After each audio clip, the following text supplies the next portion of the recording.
வாழ்க வளமுடன். இன்றைக்கி நமது உடலில் உள்ள 6 சக்கரங்களும் அறுபடை வீட்டை குறிக்கும் அப்படிங்கிற விஷயத்தை பற்றி தெரிஞ்சுக்க போகிறோம். யாருக்காவது தெரியுமா நமது உடலில் உள்ள 6 சக்கரங்கள் அறுபடை வீட்டை தான் குறிக்கி அப்படிங்கிற விஷயம் எத்தனை பேருக்கு தெரியும்?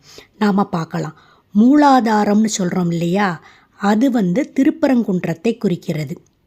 சுவாதிஷ்டானம், இந்த சக்கரம் திருச்செந்தூரை குறிக்கிறது.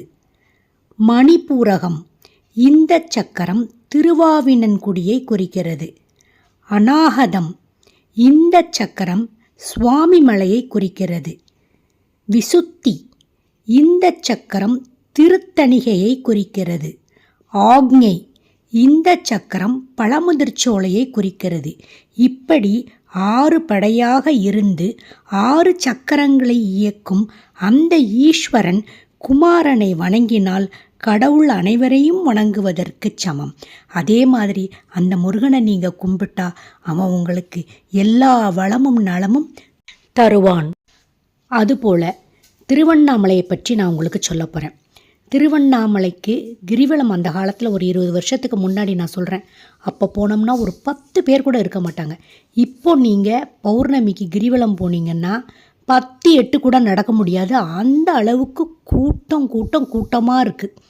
இப்போது திருவண்ணாமலை இருக்கு இல்லையா, அதோட வேறு பெயர்களை பற்றி உங்களுக்கு நான் சொல்ல போகிறேன்.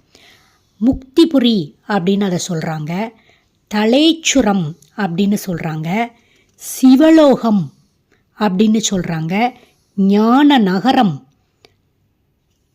அப்படின்னு சொல்கிறாங்க, சுத்த நகரம் அப்படின்னு சொல்கிறாங்க, கௌரி நகரம், அதற்கு பிறகு தென்கயிலாயம், சோனாச்சலம், சோனகிரி, அண்ணாத்தூர், அண்ணாநாடு, அருணாத்ரி, அருணர்கிரி, அருணாச்சலம், அருணாகிரி, திருவருணை, அருணை, இத்தனை பெயர்களும் திருவண்ணாமலைக்கு இருக்குங்க. திருவண்ணாமலைனாலே மோட்சந்தான். சிவனை கும்பிட்டா நமக்கு அவ்வளோ நல்லது. இப்போது கார்த்திகை மாதம் அங்கே தீபம் ஏற்றுவாங்க. முடிஞ்சவங்க போய் சிவனை கும்பிட்டு அவரோட அருள் பெறுங்க.